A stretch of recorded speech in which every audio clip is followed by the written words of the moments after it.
13 मार्च 2025 रोजी संपूर्ण भारतामध्ये होलिका दहनाचा सण मोठ्या उत्सवामध्ये साजरा केला.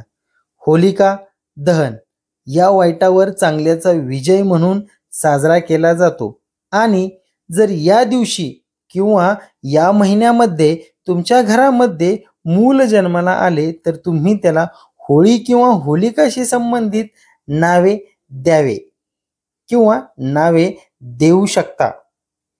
आज या लेखाद्वारे आम्ही तुम्हाला होळी 2025शी संबंधित मुलांसाठी अशी नावे सांगणार आहोत जी बाळाच्या नावांचा या सुंदर यादीतून तुम्ही तुमच्या आवडीचे नाव निवडू शकता.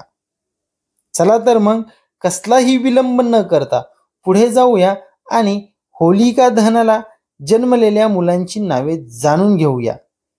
ही नावे ठेवल्याने त्यांचे आयुष्य घडेल आणि त्या नावामागचे महत्त्व सुद्धा आपण जाणून घेणार आहोत. म्हणूनच होलिकेला किंवा होलिकेच्या महिन्यामध्ये जन्माला आलेल्या मुलांची नावं आपण अशा पद्धतीने ठेवू शकता. पहिले नाव आहे प्रल्हाद नाव. होलिका दहन हा सण भगवान विष्णूंचा परमभक्त प्रल्हाद याला समर्पित आहे. जर छोटी होळीच्या दिवशी तुमचा मुलगा झाला तर तुम्ही त्याचे नाव प्रल्हाद ठेवू शकता, जो भगवान विष्णूचा महान भक्त आहे.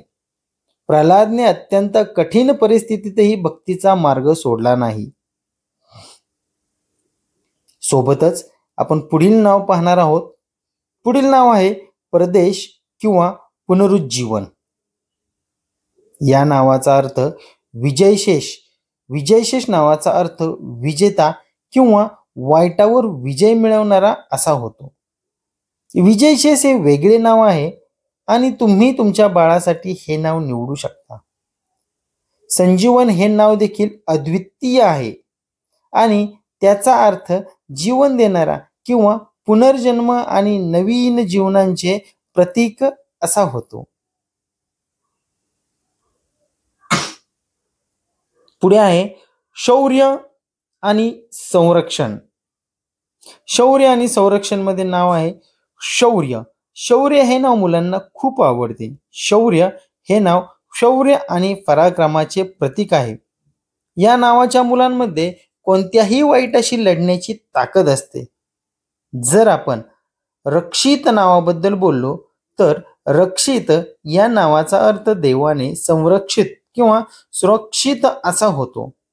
भगवान विष्णूने त्यांच्या भक्त प्रल्हादाचे रक्षण केले आणि हे नाव त्याचेच प्रतीक आहे. म्हणून आपण रक्षित नावाबद्दल देखील विचार करू शकता. पुढे आहे दीपांश आणि धैर्यवीर. दीपांश. दीपांश नावाचा अर्थ तेजस्वी असा होतो आणि तो ऊर्जा आणि सकारात्मकचे प्रतीक आहे. तुमच्या मुलासाठी दीपांश हे नाव खूप सुंदर असेल. तुम्ही तुमच्या बाळासाठी धैर्यवीर हे नाव देखील विचारात घेऊ शकता. हे नाव संयम आणि शौर्य या दोन्हींचे प्रतीक आहे. हे दोन्ही गुण भक्त प्रल्हादामध्येही होते. पुढे आहे होलिका आणि अग्नीची ज्वाला. हे नाव जरी वेगळे वाटत असेल तर या नावाचा अर्थ जाणून घ्या. होलिका हे नाव थेट होलिका दहनाशी संबंधित आहे. होलिका म्हणजे वाईटाचा नाश करणारी आणि ऊर्जेने परिपूर्ण असलेली. जर आपण अग्निशिखा नावाबद्दल बोललो तर अग्नीच्या ज्वालांना अग्निशिखा म्हणतात आणि ते शक्ती आणि तेजाचे प्रतीक आहे.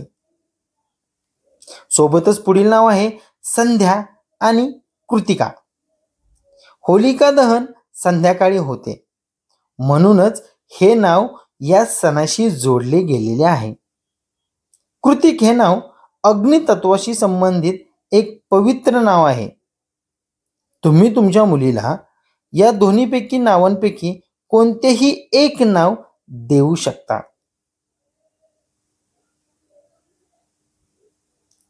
अशा पद्धतीचे नावे आपण लहान मुलांना देऊ शकता आणि होळीची आठवण ठेवू शकता. चला तर मित्रांनो, हा मुलांच्या नावाचा व्हिडिओ तुम्हाला आवडला असेल तर व्हिडिओला लाईक करायला विसरू नका. आणि हो, ज्यांनी कोणी चॅनेलला सबस्क्राईब केले नसेल तर चॅनेलला सबस्क्राईब नक्की करा. लवकरच भेटूयात एका नवीन व्हिडिओसोबत. तोपर्यंत धन्यवाद.